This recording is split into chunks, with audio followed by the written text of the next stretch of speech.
আমার চ্যানেলে আবার সবাইকে স্বাগত জানাই। আজকে বাড়ি ফেরার দিন। চিড়িয়াখানা ঘুরে হোটেল থেকে ব্যাগপত্র নিয়ে বেরিয়ে পড়লাম বাড়ি যাওয়ার উদ্দেশ্যে। আজ আমরা সাইট সিন করতে করতে বাড়ির উদ্দেশ্যে যাব। আমরা সেবক হয়ে তিস্তা বাজার দিয়ে তারপর এনজিপি পৌঁছাবো। ওখান থেকে দার্জিলিং মেল ধরে সোজা শিয়ালদা, আর সেখান থেকেই বাড়ি। আমরা যেহেতু পাহাড় থেকে নামছি, সেহেতু এই রাস্তাটা সম্পূর্ণই হবে উতরাই, চড়াই রাস্তা খুব কমই থাকবে। দেখো বন্ধুরা, আমরা যে এই রাস্তা দিয়ে যাচ্ছি, এই রাস্তাটি কি রোমাঞ্চকর একটি রাস্তা। রাস্তার দুধারে কেউই নেই, জনমানব শূন্য।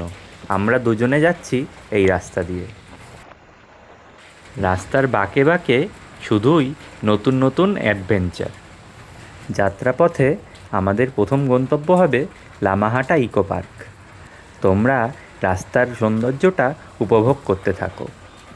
তখন মাঝে মাঝে মনে হচ্ছিল আমাদের বাড়ি যদি এখানে হতো, সারা জীবন যদি এখানে থাকতে পারতাম, তো কতই না ভালো হতো। চারিদিকে শুধু সবুজ সতেজ পাইন ফরেস্ট আর নানা নাম না জানা গাছ। গুগল বাবাজির উপর ভরসা করে আমরা যাচ্ছি আমাদের প্রথম গন্তব্যের দিকে। এই রাস্তা দিয়ে যেতে যেতে এমন এমন কিছু জায়গা ছিল যেখানে গাটা ছমছম করে উঠছিল। আমরা মেন রাস্তার থেকে নেমে গেছিলাম বাঁ দিকে, যেখানে একটি সুন্দর চায়ের বাগান ছিল। এই জায়গাটির নাম দাওয়াই পানি। চা বাগানটির নাম আমি সঠিক বলতে পারবো না।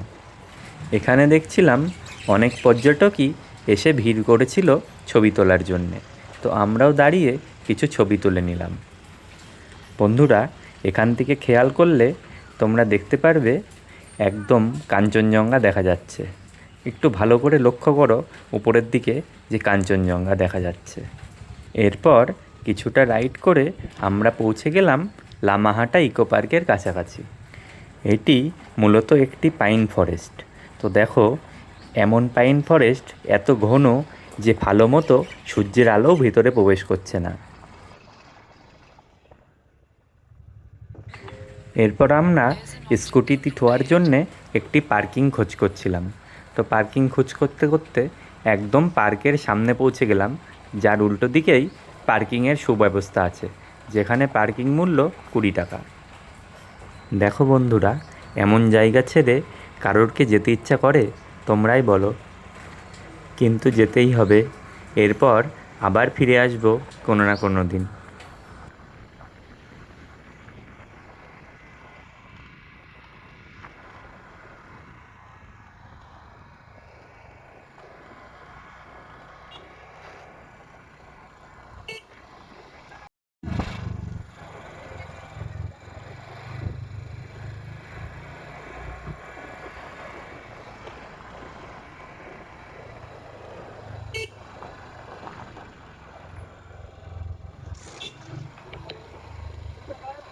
ঠিক এই জায়গাটায় আমাদের স্কুটিটি পার্ক করেছিলাম। তো তোমরাও এখানে থুয়ে নিশ্চিন্তে যেতে পারো এই পার্কের ভেতরে। এরপর আমরা পার হেড 20 টাকা দিয়ে টিকিট কেটে ঢুকে পড়লাম পার্কের ভেতরে। আর হ্যাঁ বলে দিই, এর ভেতরে কিন্তু প্লাস্টিক বোতল অ্যালাউ নেই। প্লাস্টিক বোতল কাছে থাকলে সেটা বাইরে রেখেই যেতে হবে।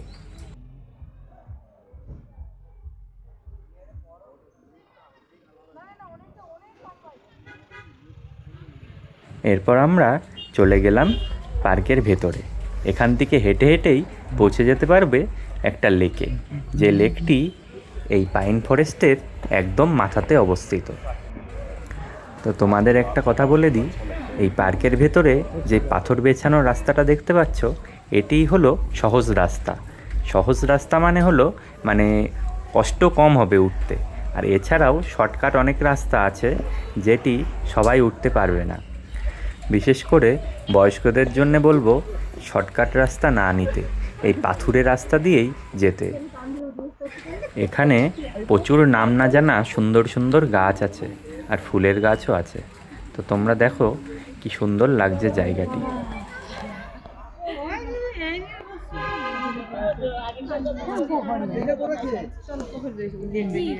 এখানে তোমরা এরকম ড্রেস ভাড়াও পেয়ে যাবে, যেখানে এই ড্রেসগুলো পরে তোমরা ছবি তুলতে পারো।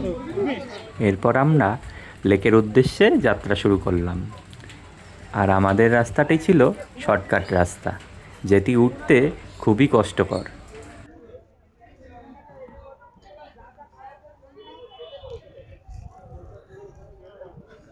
কেমন লাগছে?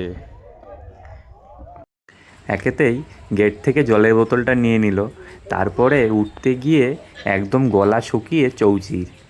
কিছুটা রেস্ট নিয়ে নিয়ে আমরা উপরের দিকে আস্তে আস্তে উঠতে থাকলাম। দেখো পাইন ফরেস্টটা কি সুন্দর দেখতে লাগছে।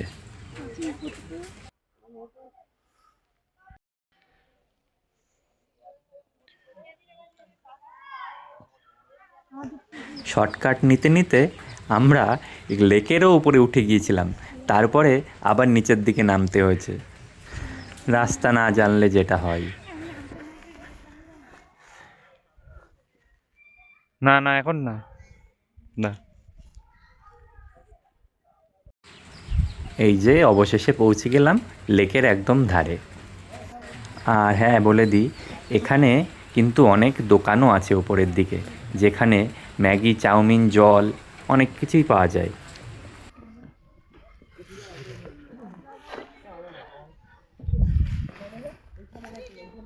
দেখো পাহাড়ের ওপরে একটি লেক। এই লেকটায় নাকি সারা বছরই জল থাকে। আমরা গিয়েছিলাম শীতের সময়, এখন তো জল থাকার কথা নয়, তাও দেখো জল প্রায় অনেকটাই ছিল। এখানে এসে তোমরা সুন্দর সুন্দর ফটোও তুলতে পারো। জায়গাটি খুবই সুন্দর।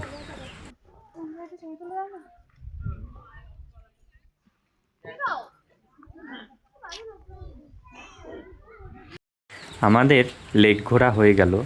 তো ফেরার সময় আমরা শর্টকাট নিইনি, আমরা মেন রাস্তা ধরেই ফিরছি। তো দেখো এরকম রাস্তা থাকবে, চারিদিকে পাথর বসানো। তাও মাঝে মাঝে দুই একটা শর্টকাট মেরে দিচ্ছিলাম। দুই একটা ছোট ছোট শর্টকাট মেরে দিই।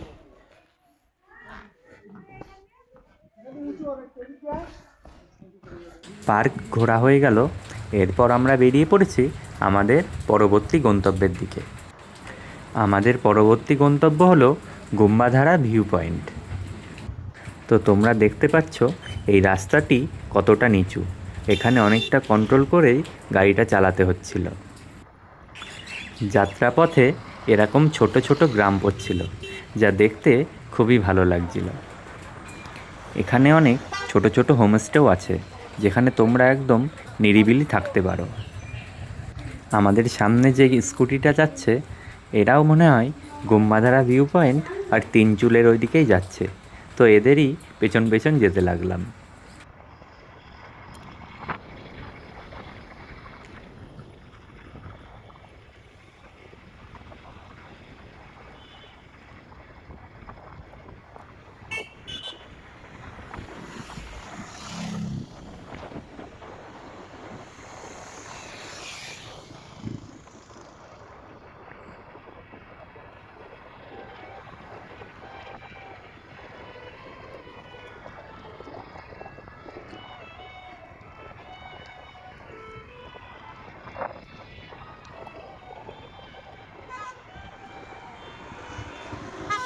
এই জায়গাগুলি এতই নিচু যে সম্পূর্ণ ব্রেকের উপরেই থাকতে হচ্ছিল আমাদের। যেহেতু স্কুটিতে কোনো গিয়ার নেই, তাই ব্রেকের উপরেই ভরসা করে চালাতে হচ্ছিল।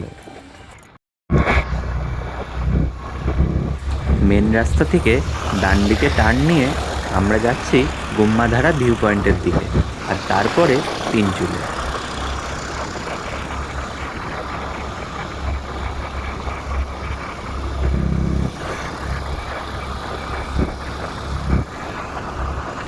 এটি হলো তিনচুলে টি গার্ডেন।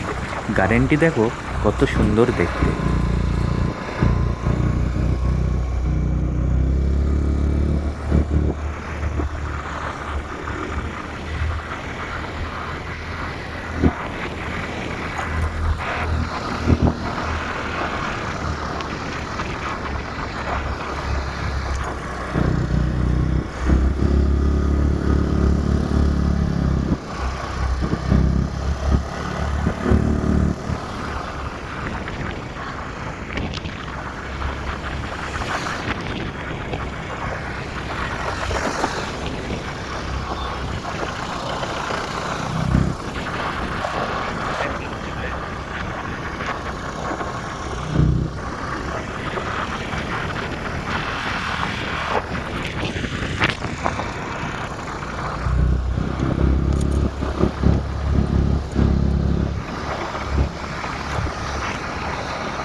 ধর্মাধারা আর তিনচুলে ঘুরে আমাদের পরবর্তী গন্তব্য পেশক হয়ে লাভার্স ভিউ পয়েন্ট।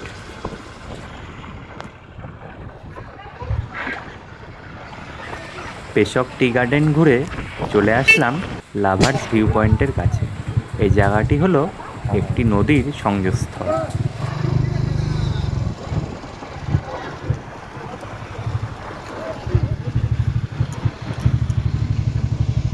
এখানের এই নদীটি সিকিম আর ওয়েস্ট বেঙ্গলকে আলাদা করেছে।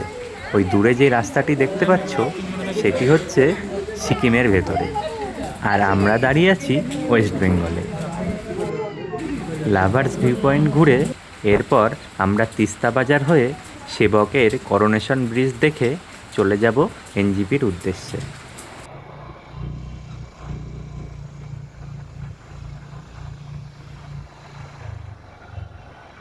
এই যাত্রাপথে একদম এনজিপি পর্যন্ত প্রায় এই আমাদের পাশাপাশি যাবে তিস্তা নদী। বর্তমানে তিস্তাতে খুবই অল্প জল রয়েছে, কিন্তু এর আসল রূপ দেখা যায় বর্ষাকালে। তোমরা জানো মাস কয়েক আগেই তিস্তা তার ধ্বংসলীলা চালিয়েছিল এই রাস্তার উপর দিয়ে। তো রাস্তাটি সম্পূর্ণ ধসে গিয়েছিল। বর্তমানে এটি এখন মেরামতি হচ্ছে।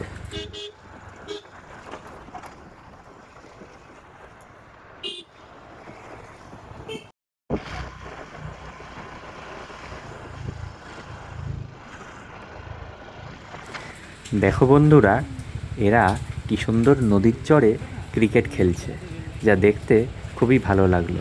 তাই দাঁড়িয়ে একটু ছবি তুলে নিলাম। এটি হলো NH10।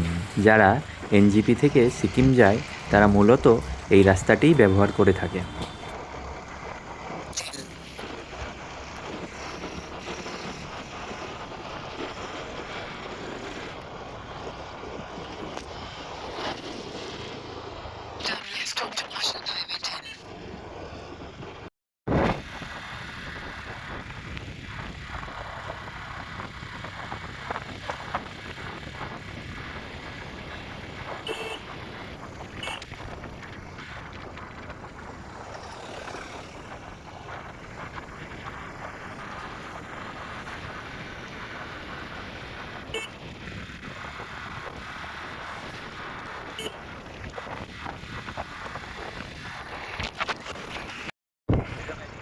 বন্ধুরা, এই জায়গাটি দেখো, এখান থেকেই তিস্তা তার ভয়ঙ্কর ধ্বংসলীলা চালিয়েছিল।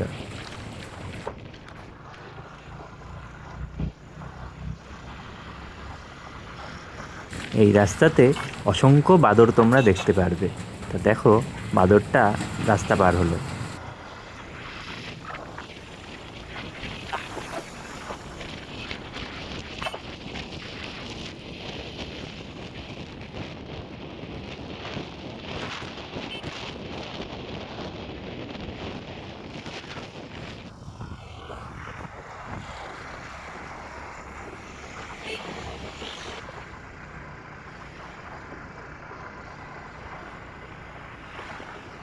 বন্ধুরা, এই ব্রিজগুলো দেখতে পাচ্ছ, এই ব্রিজ এই রাস্তাতে অনেক তোমাদের চোখে পড়বে। এটি হলো এনজিপি থেকে সিকিম যাওয়ার জন্য যে নতুন রেল প্রজেক্টটা তৈরি হচ্ছে, এটি তারই অংশ।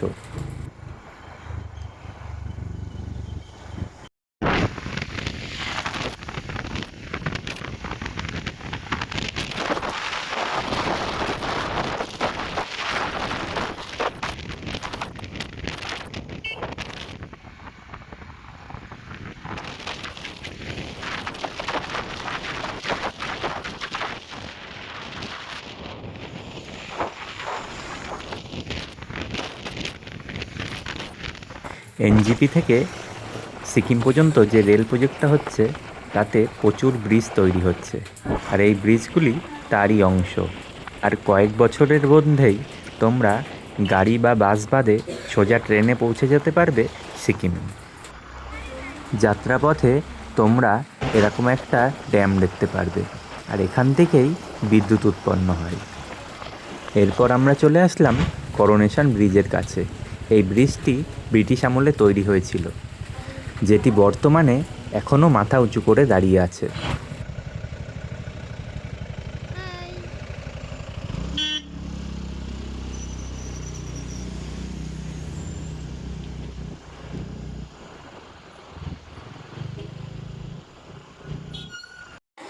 বর্তমানে আমরা আছি সেবক কালীবাড়িতে, আর এই কালীবাড়িটি খুবই জাগ্রত। এরপর বাড়ি ফেরার পালা। আমাদের গন্তব্যে আমরা স্কুটিটি পৌঁছে গেলাম এনজেপি স্টেশনে আমাদের ট্রেন ধরার উদ্দেশ্যে।